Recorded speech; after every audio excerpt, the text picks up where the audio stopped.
Fala galera, voltamos para mais uma aula aqui na nossa gravação sobre a Lei de Diretriz e Base da Educação Nacional.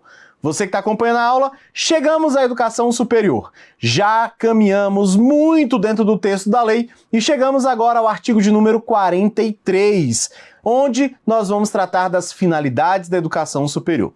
Quando se trata de concursos para professores da educação básica, a educação superior dificilmente está presente, mas existem exemplos de questões de educação superior dentro de provas de educação básica, mas não é comum.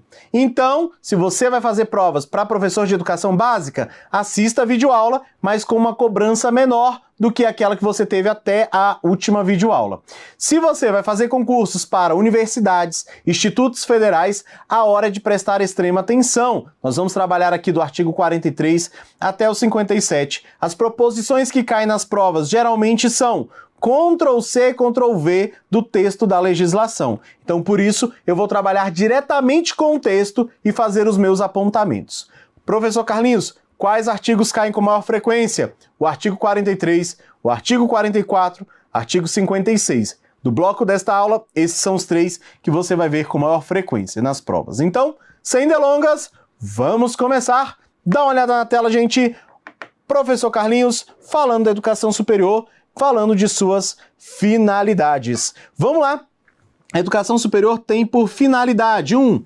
Estimular a criação cultural, o desenvolvimento do espírito científico e do pensamento reflexivo. Essa é a primeira proposição. E aí lembre-se, gente, quando se falar de educação superior, ele é um nível da educação. Não obrigatório, o Estado não tem que ofertá-lo, mas ele tem uma grande preocupação. Com o que, professor Carlinhos? Com o tripé ensino, pesquisa e extensão. Então, suas finalidades vão estar ligadas a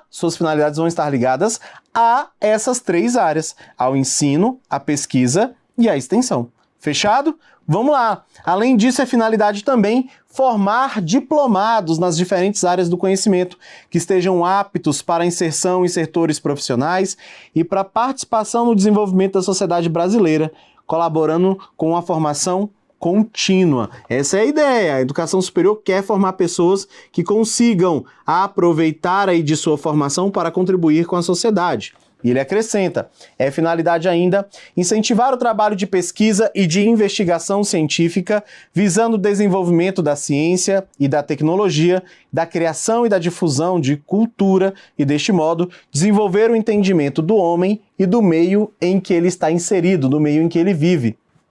Ainda é finalidade promover a divulgação do conhecimento cultural, científico e técnico que constitui patrimônio da humanidade e comunicar o saber através do ensino, das publicações e outras formas de comunicação. Quinta finalidade, não acaba, tá? Só para você ficar sabendo. Suscitar o desejo permanente de aperfeiçoamento cultural e profissional, possibilitando a correspondente concretização, integrando os conhecimentos que vão sendo adquiridos numa estrutura intelectual, sistematizadora do conhecimento de cada geração. Ainda é finalidade da educação superior. Colocar aqui, ó, finalidade da educação superior. Agora acaba, tá, gente? Só para você não surtar, são muitas as finalidades, mas elas costumam cair. Então entenda que elas estão ligadas àquele tripé que eu disse para vocês, indissociável do ensino, da pesquisa e da extensão. Beleza? Estimular o conhecimento dos problemas do mundo presente, em particular os nacionais e regionais, prestando serviços especializados à comunidade, estabelecendo com esta mesma comunidade uma relação de reciprocidade. Promover a extensão aberta à participação da população, visando a difusão das conquistas e benefícios que resultam da criação cultural e da pesquisa científica e tecnológica que são gerados da instituição, e atuar em favor da universalização e do aprimoramento da educação básica, mediante a formação e a capacitação de profissionais e a realização de pesquisas pedagógicas e desenvolvimento de atividades de pesquisa e extensão que aproximem os dois níveis. Antes, nós tínhamos apenas esse tripé. Acrescente agora a preocupação da educação superior com a educação básica, em formar bons profissionais, em ter pesquisas voltadas para o alicerce da nossa educação, que é a educação básica, o outro nível da educação, tá bom? Agora, a gente vai entender o que compõe a educação superior, quais são os cursos da educação superior. Então, a educação superior abrange cursos e programas. Quais são os cursos e programas, professor Carlinhos? Então aqui, ó, os cursos sequenciais por campo do saber, ainda os cursos de graduação, os cursos de pós-graduação e os cursos de extensão. Cadê os de extensão? Eu não coloquei aqui não? Então tá equivocado. Vou acrescentar durante a aula, tá bom? São 4 os tipos de curso que a educação superior possui. O primeiro, o curso de extensão por campo do saber, ele tem diferentes níveis de abrangência, é aberto aos candidatos que atendam os requisitos estabelecidos pelas instituições de ensino, desde que eles tenham concluído o ensino médio. Beleza? Então, primeira coisa, não necessariamente eu tenho vestibular para ingressar nos cursos sequenciais, beleza? Tem que estar de acordo com os critérios da própria instituição.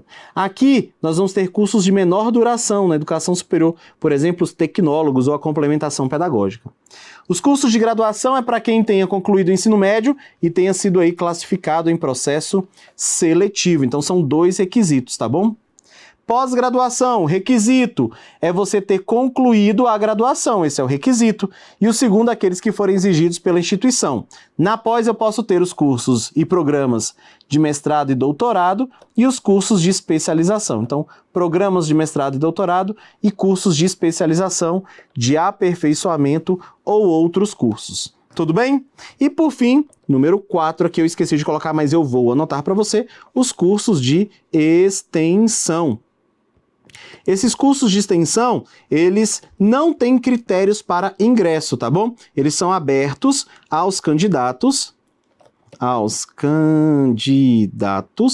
que atendam os requisitos da instituição, que atendam os requisitos que a instituição propor, beleza?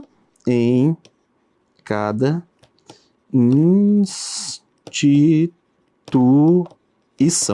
Quer um exemplo de curso de extensão?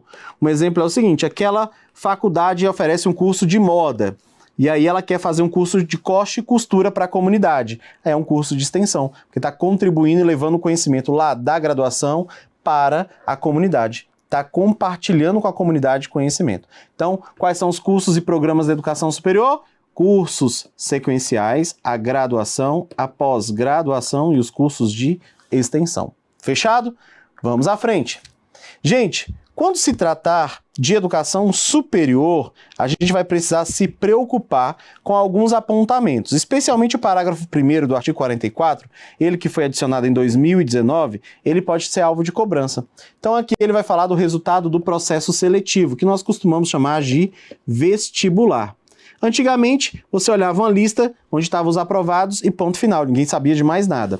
Agora, o resultado desse processo seletivo, desse vestibular, ele tem que ser tornado público pela instituição, tem que ser publicizado. E ele vai ter que divulgar uma relação com todo o nome dos classificados, essa relação nominal, a respectiva classificação, a ordem que cada um teve, qual a posição nessa classificação e como vai se dar o cronograma da chamada. Então, ó, chamo esses 30 aqui para fazerem a matrícula. Ah, esse 30 não fez, o 30 não fez, fizeram 29 fizeram a matrícula, então eu vou ter que fazer a segunda chamada. Todo o cronograma de chamadas já também deve ser publicizado, de acordo com os critérios para preencher as vagas que nós temos nos editais de seleção. Assegurando o direito do candidato que seja classificado ou não. Então, ó, fiz o vestibular, fui classificado ou não fui classificado, ele vai poder ter acesso à sua nota e o indicador do desempenho que ele teve nas provas, nos exames ou outra atividade. E ainda, a sua posição na ordem de classificação para que ele possa aí questionar as chamadas caso seja necessário. O que ele quer dizer com isso aqui? É preciso dar maior transparência ao resultado dos processos seletivos.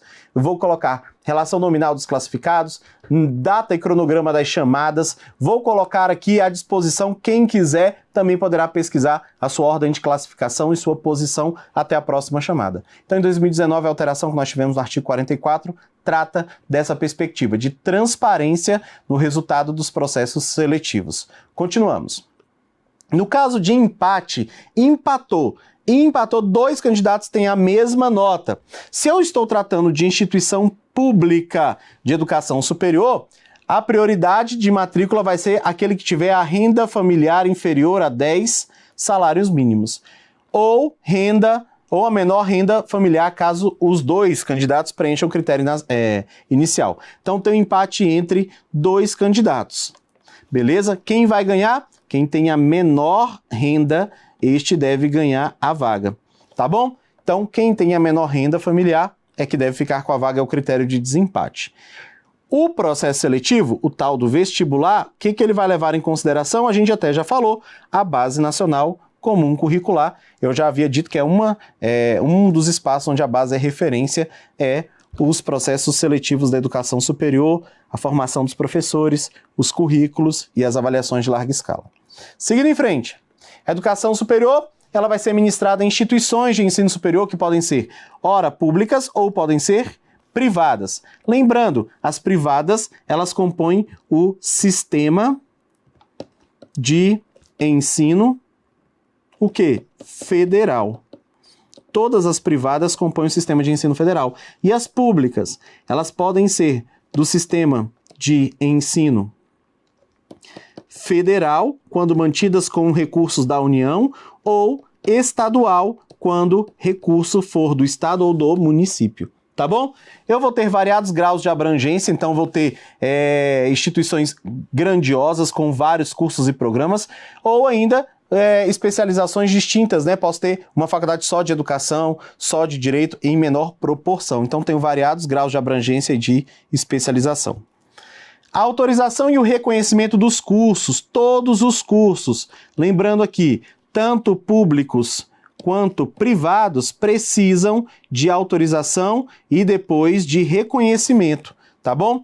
E o credenciamento das instituições, todos têm prazos limitados, por isso precisam ser regularmente renovados após um processo de avaliação. Já existe a avaliação da educação superior e quem não sabe o nome dela é SINAES, Sistema Nacional de Avaliação da Educação Superior. Tanto os cursos para sua autorização e reconhecimento, quanto a própria instituição para o seu credenciamento e recredenciamento, a gente utiliza as notas deste Sistema de Avaliação da Educação Superior. Após um prazo para sanear possíveis deficiências que sejam identificadas, então estou fazendo o processo de avaliação. Encontrei um erro. Haverá então notificação do erro, e esse erro tem um prazo para sua correção, para sanear a deficiência que possam existir. Beleza? Então, fiz a correção ou não fiz? Passa para um novo processo de avaliação, a reavaliação. Isso, gente, se na reavaliação o erro estiver mantido, eu posso ter uma desativação do curso ou da habilitação, posso ter uma intervenção da instituição, pode ter uma suspensão temporária das prerrogativas de autonomia e ainda, o mais grave, eu posso descredenciar caso não sejam corrigidas, saneadas todas as deficiências que forem encontradas. Deficiências, quando forem encontradas em instituições públicas, o responsável por resolver é o Poder Executivo, a União, os estados, o Distrito Federal ou os municípios, de quem aquela instituição recebe recursos. Beleza? Então ele vai arcar com os recursos e vai acompanhar para sanear qualquer deficiência que possa acontecer. Mas se for instituição privada, aí quem vai resolver é a pessoa física ou pessoa jurídica de direito privada, que é a mantenedora daquela instituição. Beleza? Então, se for privado, eu posso reduzir ainda, o número de vagas autorizadas e posso fazer suspensão temporária de novos ingressos ou ofertas de cursos. São outras duas possibilidades, caso não sejam saneadas as deficiências encontradas no processo de avaliação. O MEC, isso aqui eu achei que foi afrouxamento das regras, mas é legal que vocês saibam. O MEC, mediante processo específico e com a aquiescência, com conhecimento da instituição, para resguardar o interesse dos alunos, pode comutar as penalidades, pode fazer, gente, outras medidas adequadas à superação das deficiências e irregularidades, pode usar outras penalidades a fim de preservar o direito dos alunos. Mentira, tá tirando o o problema da vista e reduzindo aqui as penalidades previstas para quem não saneia as irregularidades, tá bom? Para fins de regulação, gente, é o poder que o Estado tem lá na avaliação para credenciar, recredenciar. Então, esse poder que o poder público tem é o poder de regulação, tá bom? Para esse credenciamento e avaliação. Os estados e o DF devem adotar os critérios que foram definidos pela União para autorizar o funcionamento de cursos de graduação em medicina. Por quê? Notara-se que medicina tinha uma enorme ampliação de cursos, ampliação dos cursos. Só que muitos já estavam a ofertar sem qualidade este curso. Então, os estados do DF vão ter que usar os mesmos critérios que a União usa, que é muito mais rígido, para autorizar os cursos de medicina. Essa foi uma proposição adicionada em 2017 ao texto da lei. Na educação superior, o ano letivo, como na educação básica, independe do ano civil. Tem, no mínimo, também 200 dias, só que aqui é de efetivo trabalho acadêmico, e exclui também o tempo reservado aos exames finais. É muito similar ao que acontece na educação básica, mas muita gente fica com dúvida, porque na educação superior geralmente se organiza semestres, né? Então eles não acreditavam que teria calendário escolar com cálculo de dias anuais. Mas sim, são 200 dias de efetivo trabalho acadêmico, excluindo os exames finais quando estes houverem, tá bom? Independe do ano civil, isso é bem tranquilo. Vamos seguir em frente, veja só. As instituições devem informar, essa foi uma alteração importante e significativa aí na educação superior, porque as instituições, elas devem informar sobre quem vai atuar aí nessa instituição, relação das disciplinas, formação do docente, para parar de rolar uma enganação que acontecia. Como assim, professor Carlinhos? As faculdades colocavam pessoas que tinham apenas pós-graduação e especialização para ministrar as aulas. Mas na hora de assinar os diários, colocavam mestres e doutores para que as avaliações da educação superior daquela instituição fossem melhores. Olha só que safadinhas! Agora a ideia é evitar que isso aconteça. Então o que o MEC diz? Tem que mostrar para o aluno antes do ato da inscrição quem é o professor, qual disciplina ele ministra e qual é a sua titulação. Isso deve ser regularmente atualizado e disposto no site, em mural na própria instituição, para que todos possam saber quem dá aula, do que dá aula e qual é a sua titulação, evitando que o MEC seja enganado. Se o MEC for enganado, os próprios alunos vão poder avisar ao MEC. Então, no processo de avaliação, isso ganhou uma grande importância. Essa alteração é de 2015 foi adicionada ao texto da lei. Vamos dar uma olhada, veja só.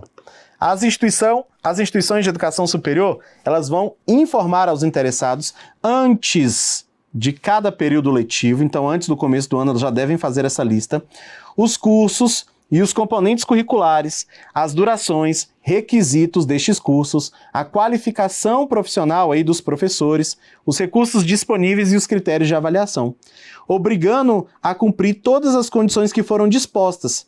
A publicação de tudo isso deve ser feita de 3 maneiras concomitantemente. Uma, outra e a outra. Não pode ser uma ou a outra, todas devem estar juntas, tá?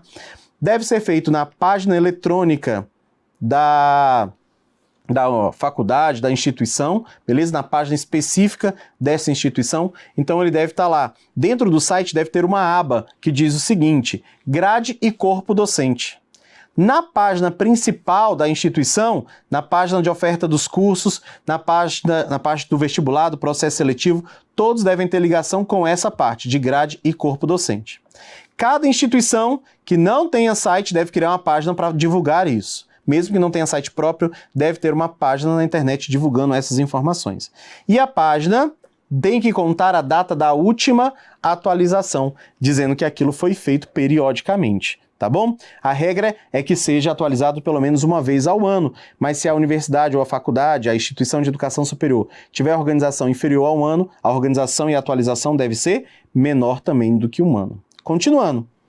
Deve ser ainda colocada essas informações em toda a propaganda eletrônica da instituição, ligando a propaganda eletrônica à página que traz as características. E ainda tem que colocar em local visível da instituição e de fácil acesso ao público. Que lugar é esse, professor Carlinhos? Geralmente estamos a tratar de um mural gigantesco da instituição, beleza? E Isso deve ser atualizado semestralmente ou anualmente, de acordo com a duração das disciplinas que nós vamos ter, beleza? Caso o curso mantenha disciplina com duração diferenciada, a publicação deve ser semestral. A publicação deve ser feita um mês antes de começar as aulas. Caso haja mudança até o início das aulas, os alunos devem ser comunicados sobre essa alteração. Ainda deve ter a lista de todos os cursos que estão disponíveis lá pela instituição. Deve ter a lista das disciplinas que compõem a grade, isso tem que entregar para o aluno. Tem que identificar os docentes que vão ministrar as aulas do seu curso, as disciplinas que ele vai ter que fazer, a titulação do professor e da disciplina que ele ministra, abrangendo a qualificação profissional, tempo de casa do professor, quanto tempo ele está trabalhando ali, se ele trabalha de forma total, contínua ou intermitente neste período que esteve. Gente, é muita informação que deve ser contida, tá bom? Então, por isso, muito cuidado aqui neste artigo. A ideia dele é que é a essência. A ideia é publicizar quem ministra a aula, do que dá aula, qual é a sua titulação. Quando isso é garantido, os próprios alunos vão poder fazer o controle da avaliação da qualidade daquela instituição. Toda essa perspectiva do parágrafo 1º traz essa consideração. Fechado? Vamos seguir em frente falando de características ainda da educação superior. Veja só. Os alunos que têm um extraordinário aproveitamento de estudos. O que é isso, professor Carlinhos? Extraordinário aproveitamento nos estudos. Vou escrever aqui e traduzir isso para vocês. Ó, quem já sabe o assunto daquela matéria, de uma matéria que vai fazer, tá bom? Já sabe o assunto da disciplina. E acredita que não precisa fazer a disciplina. Essa pessoa que já sabe isso pode propor uma avaliação prévia para que ele possa demonstrar seu conhecimento. E se ele demonstrar, professor Carlinhos, que realmente sabe, ele vai ter o crédito concedido. E não vai precisar fazer a matéria, porque ele demonstrou um extraordinário aproveitamento nos estudos.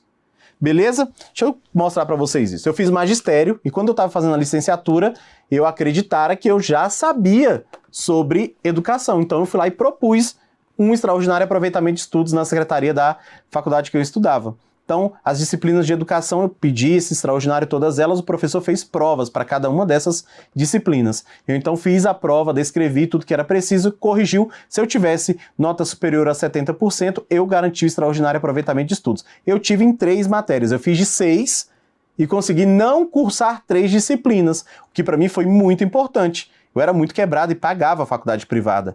Então, ser dispensado de 3 matérias foi maravilhoso. E eu consegui demonstrar isso. Então, existe essa possibilidade e muita gente não sabe porque não leu o texto do LDB. Vamos em frente. Quando o aluno que tem esse extraordinário aproveitamento de estudo demonstra através de prova ou outro instrumento de avaliação específico aplicado por banco examinador especial, pode ele ter abreviada a duração do seu curso de acordo com a norma do sistema de ensino. Então, por exemplo, tem o crédito concedido e eu fui dispensado dessas disciplinas. Outra regrinha é obrigatória a frequência. Se o curso é presencial, obviamente, é obrigatória a frequência, exceto se o curso for à distância. Se for à distância, não tem que ter frequência, tá de sacanagem, né? Então, bem tranquilo. E o parágrafo 4º é um parágrafo muito importante. É um parágrafo que resgata o princípio de equidade. Como assim, professor Carlinhos? Ele quer buscar a mesma condição para ricos e pobres, que precisam trabalhar durante o dia. Então ele vai dizer, as instituições de educação superior oferecerão no período noturno os cursos de graduação no mesmo padrão daquele que é no diurno. Então ele quer que todos tenham acesso. Sendo obrigatória a oferta noturna nas instituições públicas, garantindo previsão orçamentária. Todos devem ter, mas se for pública é obrigatório ter oferta noturna dos cursos para que todos possam estar ali estudando, tá bom? Os diplomas de educação superior, quando forem registrados, têm validade nacional como prova da formação recebida, mas cuidado, se eles forem feitos no exterior, você vai precisar o quê? Revalidá-los aqui no nosso país. Então, os diplomas das instituições nacionais têm validade quando são registrados. Registrados por universidades. Mas se você fez o seu curso em uma faculdade, ela pode te dar um diploma? Não. O Conselho Nacional de Educação, então, indica a essa faculdade, uma universidade, que possa registrar esse diploma, beleza? Fique atento a isso. Só quem pode expedir diplomas são as universidades. Vamos seguir aí a nossa conversa. Veja só. Os diplomas expedidos pelas universidades serão por elas próprias registrados. Ótimo, fechou. Ela tem essa autoridade. Aqueles que não são universidades, aquelas que são instituições não universitárias, serão registrados por uma universidade que for indicada pelo Conselho Nacional de Educação. Ele vai dizer, ó, você, faculdade Fafifó, deve procurar a Universidade Fififi para registrar o diploma dos seus alunos. Então ela leva toda a documentação e a universidade registra esse diploma. Os cursos de graduação expedidos por universidades estrangeiras, então eles não têm validade no nosso país, as estrangeiras, então eles vão ser revalidados pelas instituições públicas, beleza? Aqui no nosso país, que tem um curso do mesmo nível ou de área equivalente, respeitando acordos internacionais de reciprocidade ou de equiparação, especialmente com Portugal e o Mercosul. Mas se não é do Brasil, precisam ser revalidados para terem valor no nosso país. Aqui eu estou falando dos cursos de graduação. E quando forem de pós-graduação, de mestrado e doutorado? Quando expedidos no estrangeiro, só podem ser reconhecidos em universidades aqui no nosso país quem tem a pós-graduação reconhecida e também avaliada na mesma área de conhecimento e em nível equivalente ou em nível superior. Então, regra é a seguinte: se o diploma não é brasileiro, precisa ser revalidado. Se de graduação, em instituição pública que tenha o curso similar. E se de pós-graduação, tem que ter a mesma área de pesquisa ou área ainda superior para que possa se comprovar o conhecimento que foi construído no programa fora do país. Galerinha, eu vou fazer uma pausa, voltarei no próximo bloco conversando um pouco mais sobre a educação superior. Um forte abraço e até a próxima aula. Tchau, tchau.